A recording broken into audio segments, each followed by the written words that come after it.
Welcome back to the Franklin Factor podcast. I am here today with Tyler Knowles. So excited to talk a little bit about him. He is a top producer. He's been with our team since 2017. He was licensed in 2015, right out of college, and he actually grew up in the business. He has two parents that are realtors, and so we kind of have a similar background to being in the business for our whole lives, pretty much, it seems like. So I'm so excited. He is definitely a much admired realtor producer in the area, all of Houston, essentially. He does a lot with our builder side, and he does a lot with his repeat business, but he is so awesome. I'm so excited for him to share some nuggets with you guys here today. So welcome, Tyler. Thank you for the intro, ma'am. Appreciate being here. Looking forward to it. So Tyler's production over the years has been very impressive. His first full year on the team, he did 43 transactions for $10 million. Over the years, it's always been an increase, quite a bit of an increase, so much to where last year was his best year, right? 54 transactions for $23.4 million. So I think that kind of is a natural way to get into what do you believe has been your success in that growth in your production? Wow. First of all, it's an outstanding question, right? To me, the big reason why I continue to grow is trying to focus on those things that I can control, right? So early on in my career, I would get either worried or stressed out or focus on those things that there's nothing I can do about, right? So in this business, one thing that I've learned and I try to teach people is if you don't value your time or respect your time, nobody else will, right? So by valuing your time and respecting your time on those things you can control, it allows me to do more work in a shorter period of time.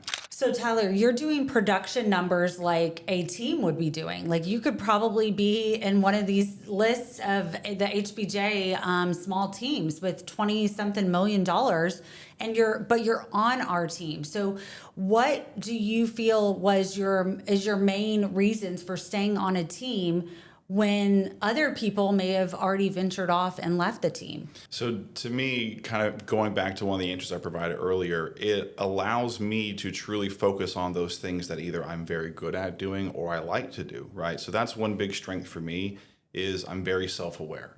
And so I know those things that I do excel in and things that I'm not good at, right?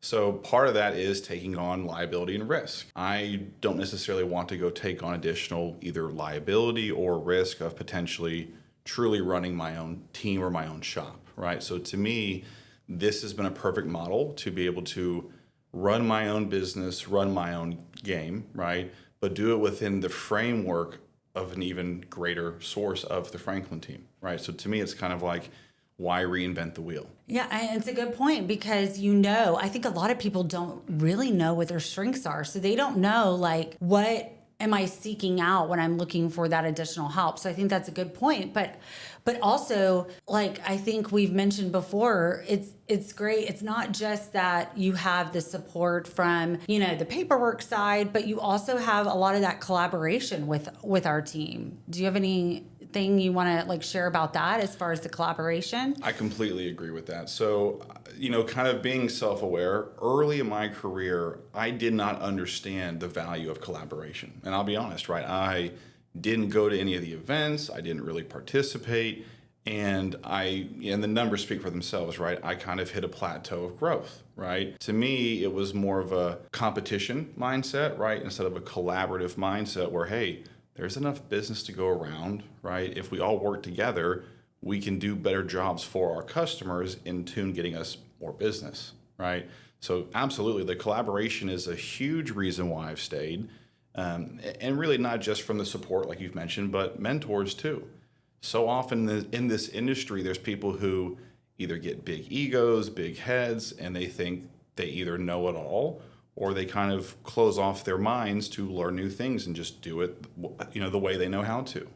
So that's something I've tried to make sure I don't do any further than I already did. I think that's so smart to realize, because that's how it was for us. Our previous brokerage, we had no idea what collaboration really meant, to be honest. Not really any fault of the brokerage. It just wasn't, that model wasn't set up that way. So it's so interesting to say that, like, it's so different. I mean, we do events, and I love that you attend the events. You don't have this, well, I'm too busy, I can't do this. You obviously get some value out of it. You're getting something from those. It also says a lot about you because you are such a team player. We will go to builder presentations where you may not know anybody, but you always show up. And I think that's so amazing, because you don't know what's going to happen. You don't know who you're going to meet. You don't know how you're going to be able to impact somebody and make a relationship, because let's be real, like, that's what real estate is. Yes, ma'am. Building relationships.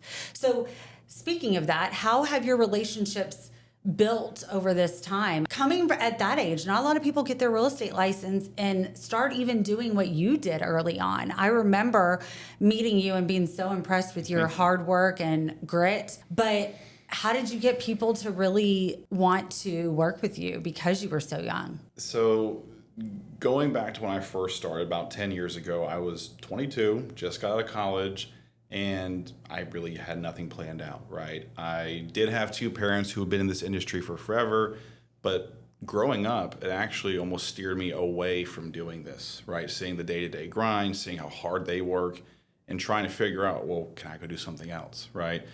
I truthfully got into this business to get my parents off my back, just to say, hey, I've got a job, right? Now, starting off not having those relationships, right? I didn't know I didn't know. So when I got into the business, being young and naive, I thought the relationships of my parents would give me a foundation to go get early business, and loved them to death, right? But their business was their business, right? They didn't have additional business to just always hand off. And from someone who didn't understand the industry, I didn't get why they couldn't just hand something to me. So to your point, I had to learn very quickly how to add value to those relationships to get those relationships, right? So often, most people don't want to deal with salespeople, right? Especially young, naive, hungry salespeople.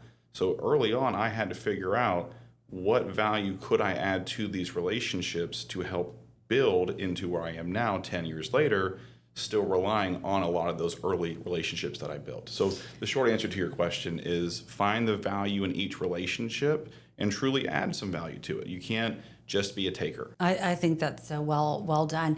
I think, but also with your parents, you did learn lots of things. Like I know you did lots of open houses. Your dad does that, and he's taught you how to do that. So that's really cool too. But Yes, ma'am. I do love your point about adding value, because that is important. One of the other things is he has a ton, like you said, personal relationships, but repeat business. I mean, I've been so impressed with how much you don't have to go out and really, obviously you don't do like ads or, Very anything little. like that. But talk about your repeat business that you get from friends who are friends of friends. Like, how have you gone about that and maybe changed your way over the years?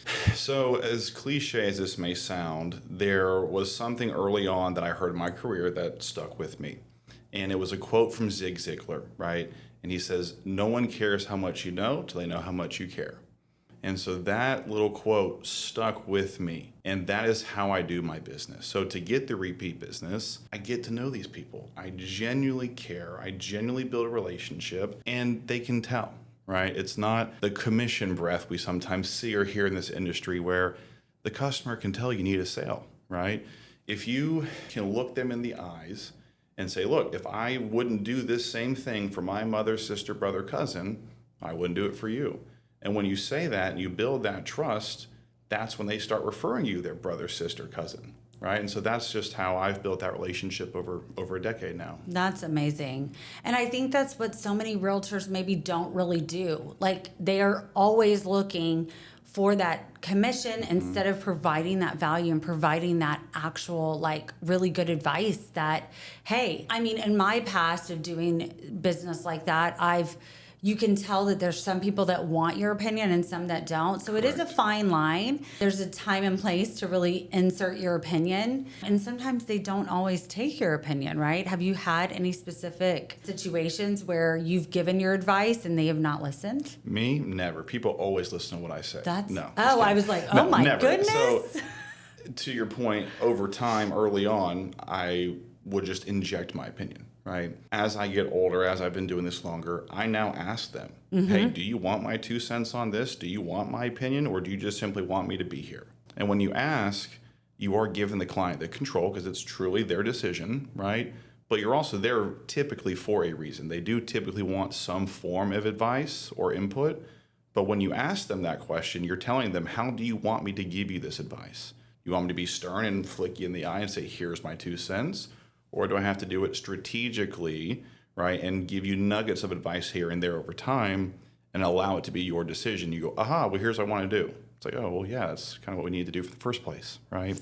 So just a little difference. I like that. Asking permission to insert your opinion so that you don't get offended. Correct. That you gave an opinion they didn't want to ever hear. Yes, so ma'am. I like that. I think that's super smart. Tyler does a lot on our builder side, and he's made tons of relationships on our builder side over the years as well, which means we work with people who need to sell their home. And so we do a lot of sellers and listings. So he's one of our top listing agents and is amazing.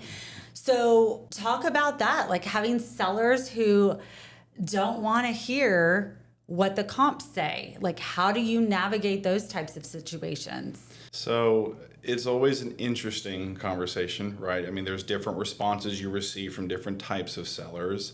So kind of going back to asking that permission, right? So early on in either the listing appointment or in the relationship, I ask them, right? How do you either want to be communicated, or how do you want me to tell you not so good information, right? Do you want to meet in person? Is that a phone call? Is that an email? So I first figure out what's their preferred method of communication, right? So that allows me to have those tougher conversations easier, right? So once I've figured that out, I then tell them something to this effect. And it's not always worded like this, but I say, look, guys, it's not my house. It's your house. So ultimately, it is your decision. However, I am a professional. I have been doing this for years.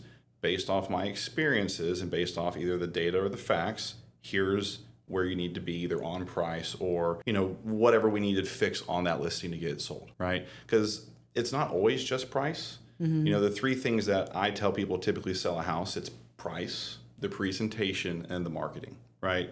So I then evaluate all 3. So when I go to them, it's not always about just the price. So I explain, hey guys, either here's what we're doing for the marketing, here's what we've done for the presentation, or here's things we can tweak in addition to the price. Right, so it's not just, hey, drop your price. Because if I do that, it's going to be either yes or no, right? Or let's hold off. If I give you advice on, let's either do this with marketing, do this with presentation, and in addition to drop the price, they see the value of, well, they're actually trying to do something other than just tell me drop my price. I love that. It's like you're coming up with a different strategy. I think that's awesome. Like I will want our listing agents to really think about that, because it's not about that. And sometimes, especially in this market, we're having to talk about reductions, and people are having to get creative on getting their home sold. And we are trying to get more creative, right? So I think always being on top of the strategy and coming up with different options, so you're not just hitting them like, all right, it's been 30 days, Yes, time to reduce the price. Because right now people are getting fed up, the home's sitting and we're in the summer months, and it's tough to be a realtor right now. One other thing I tell people, and I can tell it sometimes helps them, right? And again, I'm a very direct and blunt person, so it works for some people, it doesn't work for others. I tell them, look, I can't make you do anything, right? Again, it's your house. But I can show you the fact if you do or don't do certain things, how it could potentially financially affect you, right? So sure, you don't have to listen to me. You don't have to drop your price. But if it cost you $5,000 a month to own your home and operate your home, and you now own it for 3 more months, was that $10,000 price drop worth it? I would have said so, because your house probably would have sold by now. From my experience in the last 6 months, I wonder what your opinion is the people who made the price reductions and made the right price reduction instead of like a very small one, their home is now sold and closed. The ones that haven't either didn't listen or didn't do as much. And they're sitting here wanting to like be upset with you or fire you essentially because the home is still in the market active and they no longer have as much interest. So what is has that been your experience? 100%. I could not agree more. So, to your point, the last 6 months have been everyone's favorite word, unprecedented market, right? It's been very unique. I've been telling people it's just tougher. Every deal's tougher to close. There's more and more reasons why homes aren't closing, right? Whether it's insurance, interest rates, you name it, right?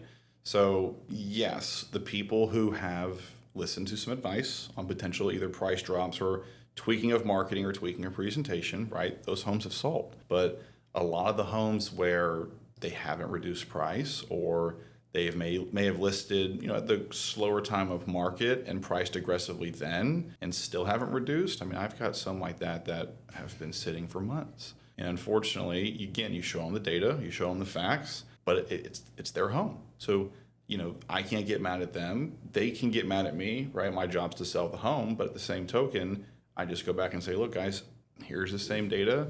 I wish I had different answers. I wish I could just snap my fingers and make it all change. But I don't control the market. What we can control is your price, your presentation, your marketing. So if we're not going to fix any of these three things, why would the result change? And when they don't have an answer for you, you go, well, if you can't answer that, why would the buyers? And then you become stale in the market, and then it's even worse. Yes, ma'am. Way worse. Because now everyone's wondering what's wrong with it. Yeah, why is it still there? Why has it been on the market for 120 days? Tyler, so what life experiences can you give credit to being a top producer? Obviously, we all know that it takes hard work, dedication. A lot of people get into this industry and just see, real estate, you can make a lot of money. But we all know that's not true. You have to have some experience, some within. So tell me what kind of led you to believe in yourself to do well. So I firmly believe it all starts at home, right? So I was lucky to have two very good parents who instilled not only good morals and values to me, right, but they were good examples as to how to be top producers, right? So that was the first and foremost. Some specific examples. So I had a meeting in college with one of my college football coaches, and it was a very interesting conversation, right? So I want to kind of set the table. There's 15 300-plus pound men sitting in a room not much bigger than this. Oh, wow. Right? And it's a long, skinny table. It's in between two a day, so it's hot, it's sweaty, it's smelly. Like, no one wants to be in there, right? And he purposely had us come from in between the two practices prior to showering, so we'd all smell and be nasty, right? But the idea of it is he wanted to teach us, and this is the saying he used. He said, gentlemen, be the mushroom, not the rose. And we sat there and we were like, what the hell is this man talking about flowers and food for? Like, I'm hungry, let's get out of here, right? So what he was trying to instill in us is to find ways to grow in any situation and in any environment, right? So referencing back to sports, in football, the offensive line gets no accolades, right? We don't get our names called on the radio or on the announcer system unless we're getting a flag for holding, right? So the idea of it is show up every day, do your work, do what's expected of you without getting the pats on the back or getting the names in the paper. Just show up, do your job, and when the team wins or you get a sale, right, that is how you get your validity, right? So that's something I've kind of taken into my life is not allowing external factors to truly affect what I'm going to do on a day-to-day basis.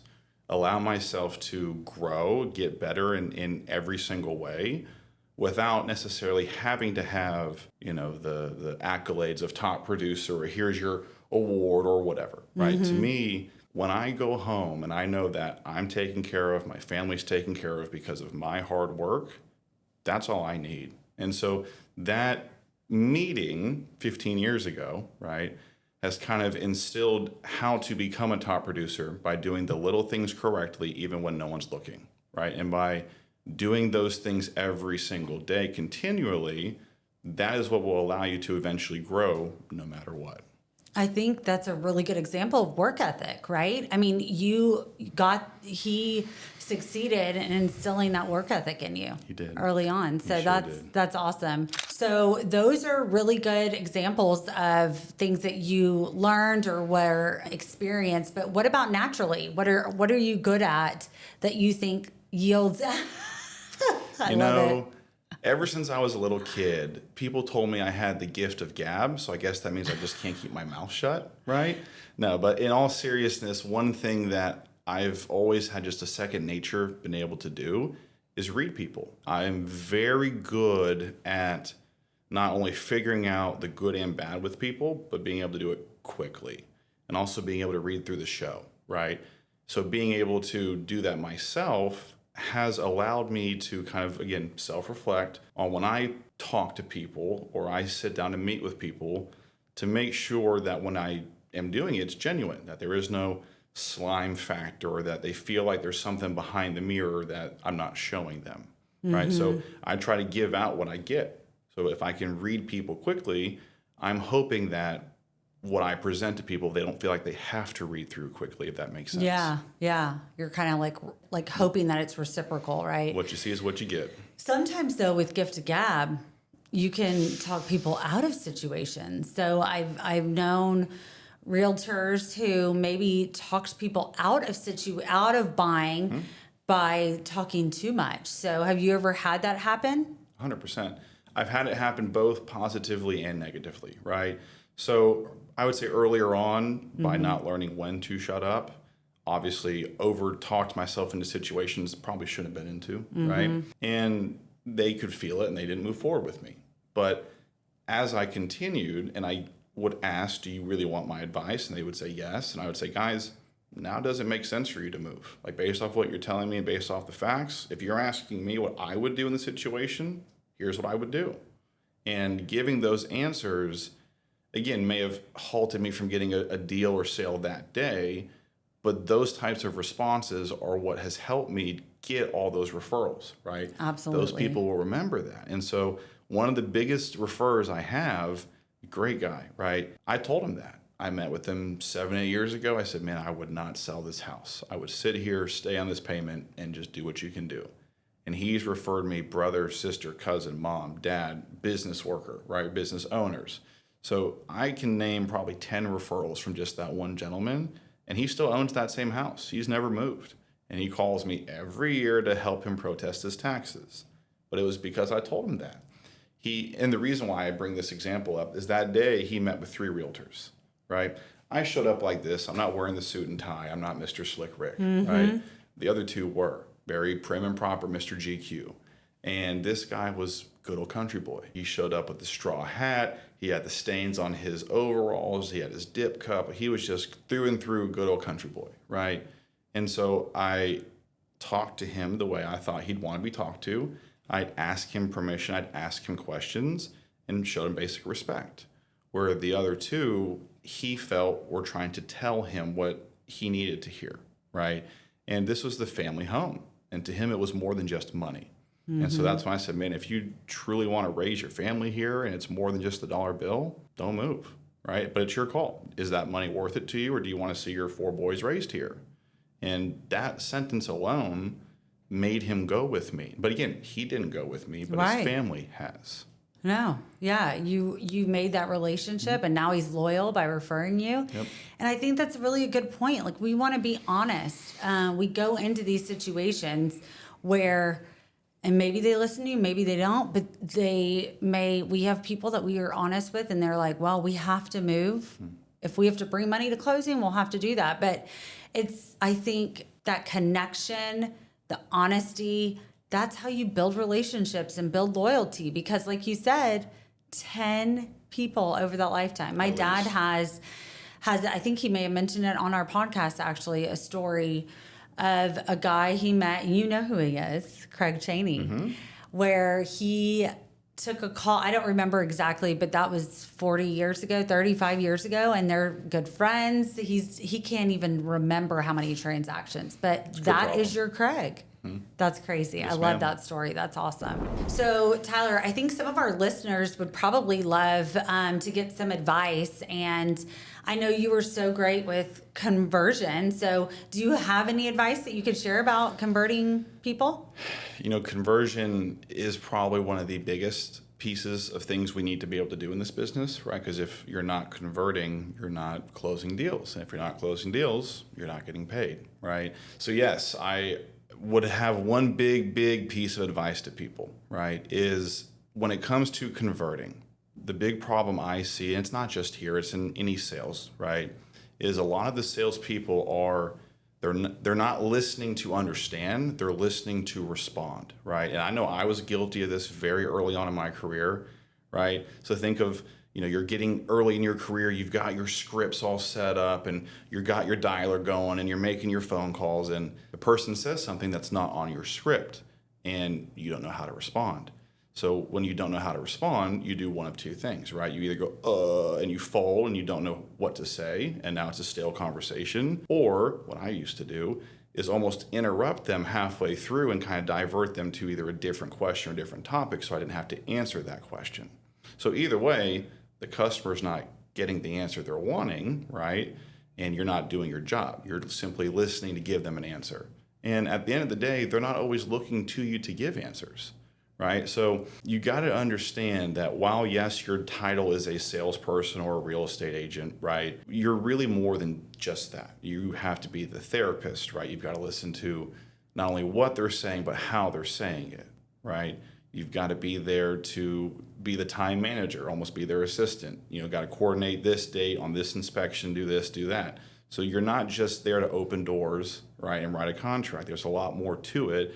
So when you start thinking of all that, you start trying to convert differently because you understand it's not just a sale, right? Going back to some things we talked about earlier, the commission breath is a big one, right? So the term commission breath is when a customer can smell you're being very salesy or slimy and you're just saying things to get to the end of the goal or get to closing table and get paid, right?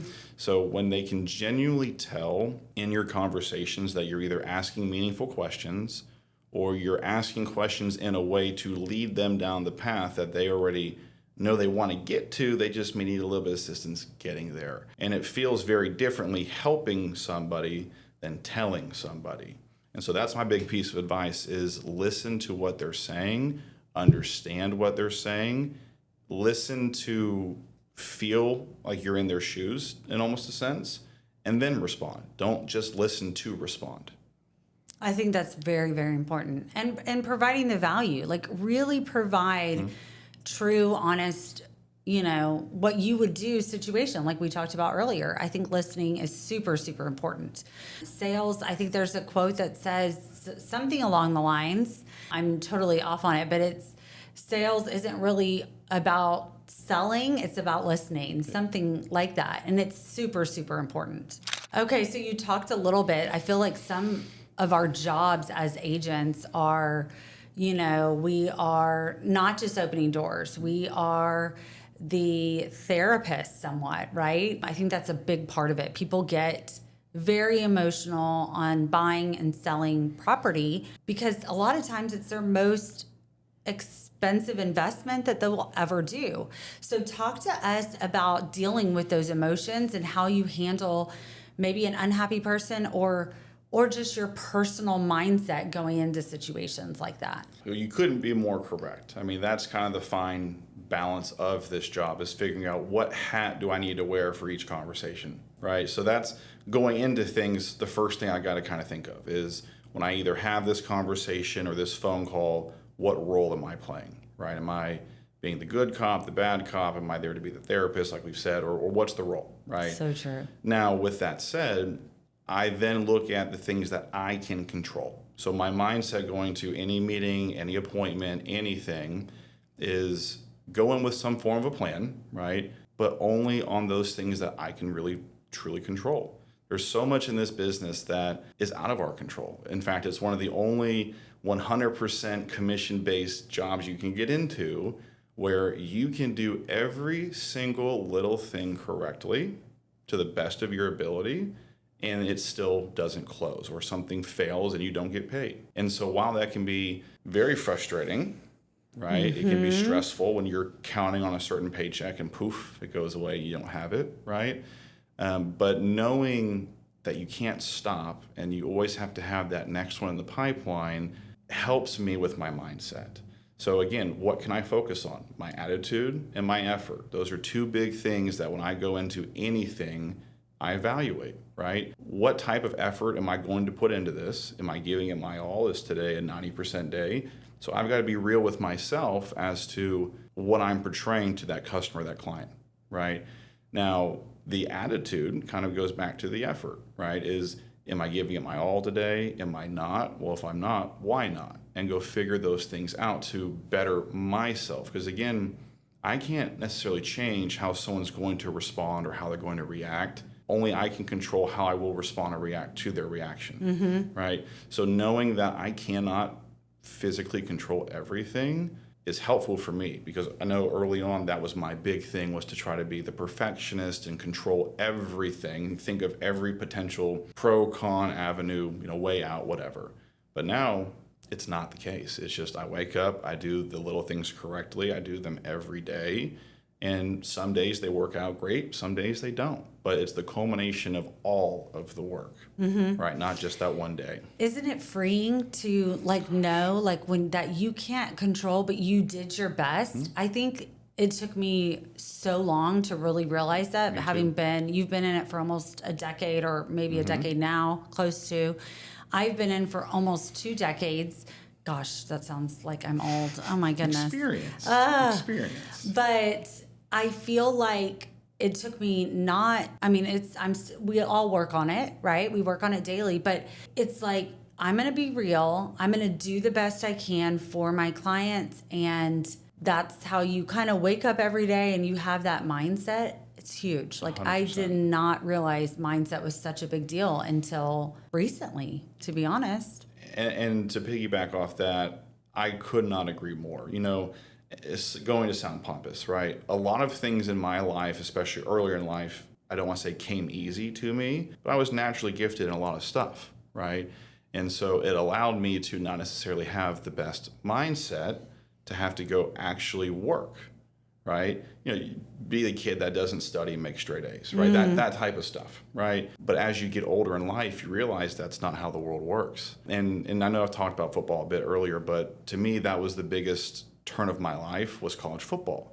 Is coming from a good high school here in Katy, right? You think you're the big deal on campus. You think you're really good because you got a college scholarship. But then you realize you show up and so does 104 other guys on that field, right? And that they're all the best ones from their school. So now, Mr. Hotshot, you're now 4th man on the roster, the depth chart, right? So that really quickly had me shift my mindset from expecting things to either just come naturally to me or anticipate I'll be great at them, to understanding that no matter how great you are at something, there's somebody bigger, better, faster, stronger than you, and you got to learn on something to get better at every single day. And so for me, to the mindset, that's what I focus on, is what can I control and what can I get better at today? And before I go to bed, I ask those two things. How is your attitude today and your effort? Because I kind of combine those two, right? And then what did you learn? What did you do differently? How did you get better? And if I can't answer those two things, I don't go to bed. That's so true. Yeah. That's powerful too. I love that. You're going to be such a good dad. I'm oh my looking forward to gosh. it. I'm sorry. I wasn't going to say any of that till later, but that is so awesome. That is just so, I feel like you guys are going to have your first baby. I have an 8 and 6-year-old, and you're way more mature about that in the thought process. So that is just so amazing. I appreciate it. So let's talk about goals, because I think a lot of realtors maybe do not do annual goals. And I know you like to do them. My dad has always done them, and we talked about this on the podcast as well. So how do you go about that? And do you mind sharing with the audience a goal that you always do every year, or maybe even something unusual about the goal? I don't know, something fun. So absolutely, I think goals are extremely important, right? So, everyone knows kind of the old adage that they've got to be written down, they've got to be set to time, they got to be measurable, and I believe those things, right? So not only do I make business goals, right? I make life goals, financial goals, business goals, family goals, right? So I do almost like a T-chart of all my goals for the year, and it's written down, it's on my desktop, so every morning it automatically pops up. And it tells me, here's your 2025 goals. And I kind of, I tell myself every day, probably once a week, right, truly sit down, evaluate what am I doing to get towards those goals, right? Now, some of the big goals I've set for myself this year, the very first one was to get my health back in order. So being someone who did play college sports, right, I continued to eat and drink like I played college sports, but didn't necessarily work out like I played college sports. So over the last 10 years being busy with life, I gained a ton of weight. I got very unhealthy. So the goal was to lose at least 40 pounds to get back underneath 300 pounds. And that was starting in January. So we're now in May, and I'm now down 48 pounds, so almost 50. Wow, so amazing. The next goal is another 20. So to me, yes, it's nice I've made my goal. Sure. But I'm going to go beat that goal even more, right? Or And you're going to change your lifestyle, right? 100%. So it's not just about hitting the goals. Sometimes we don't hit the goals.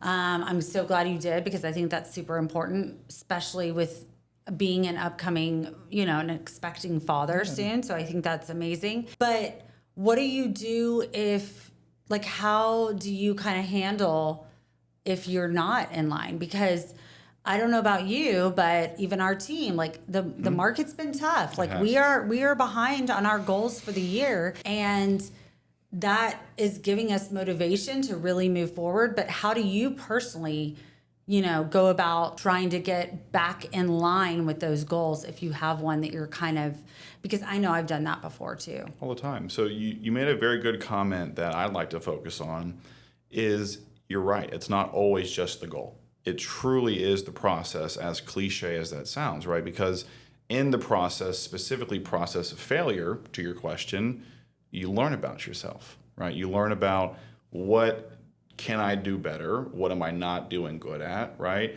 So it kind of goes back to everything I've been harping on, the attitude and effort. So the process of why am I not hitting my goal, it's probably one of two things. I'm either having a bad attitude about it, either I can never reach that goal, it's too lofty of a goal, or even inversely, it's too easy of a goal. I'll get to it at the fourth quarter, right? Or the effort's not there. You are so focused on these other three goals that this one down here, if you get to it, you get to it. So the process is the biggest thing to look at.